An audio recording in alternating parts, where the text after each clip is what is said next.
In this chapter, we are going to deal with exponents and powers. Now, what is the meaning of exponent and power? Suppose we are having a number 10 raised to the power 4. So, this is the base and this is the power. So, this is called the exponent. The 4 is called the exponent, that is the power here, and this is the base. Now, the meaning of 10 to the power 4 is that 10 is multiplied 4 times by itself. So, this is 10 into 10 into 10 into 10, which is equivalent to 1 with 4 zeros. So, here we have two forms. Here we have 10 to the power 4, and the actual value of 10 to the power 4, we have opened it and we have written it as 10,000. So, similarly, if you are asked what is the value of 2 cube, 2 cube is 2 into 2 into 2, that's 8. Now, this is one way of expressing in exponential form. This is 2 cube and this is, we have expanded it and we have got this as 8. We can also be asked that 32 is in power form x to the power what? So, if 32 is there, what has to be done? We will have to find the factors of 32.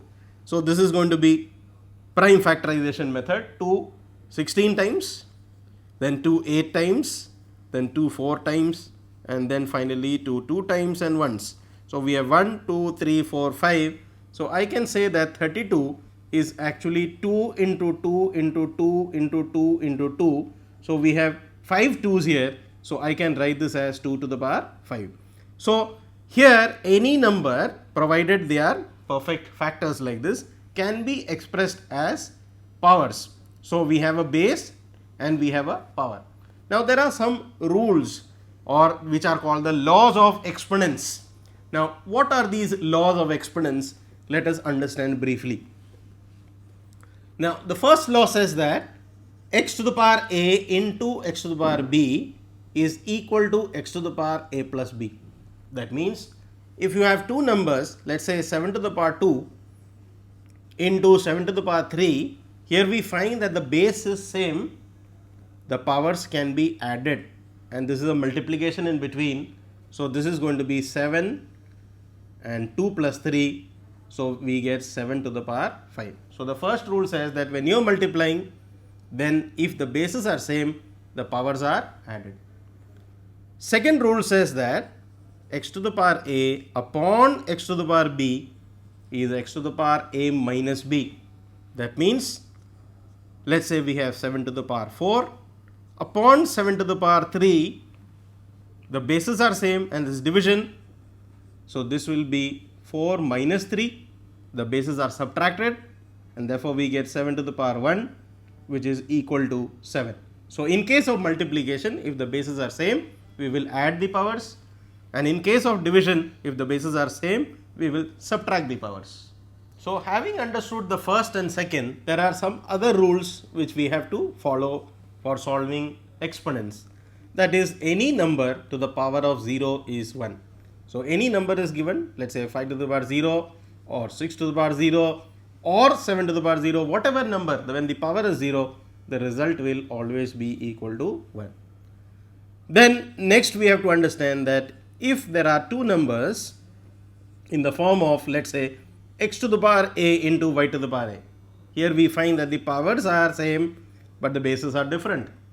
So, when the powers are same and the bases are different, the result will be x into y whole to the power a. That means the bases are multiplied, the power remains as it is. Let us see an example here. 7 to the power 3 into, let us say, 5 to the power 3. Here we find that the bases are different but the powers are same. So, the answer will be 7 into 5 whole to the power 3. Therefore, we can say this is 35 to the power of 3. So, we have seen these rules, and one more thing that has to be understood in this is that normally we do not leave the answer with negative powers. So, if we want to convert the negative powers into positive, let us say x to the minus a, and we want to make it positive, we can write it as 1 upon x to the power a. That means the numerator has become now denominator. So, let us say if we are having 5 to the power minus 3, this can be written as 1 upon 5 to the power 3. So the negative power can be made positive by changing the numerator position to and bringing it down to the denominator. So what happens is that the minus 3 when it is transferred down has become positive 3. So based on these laws of exponents, we can be given questions to solve, and we'll have to remember all these 5 properties to get the correct solution.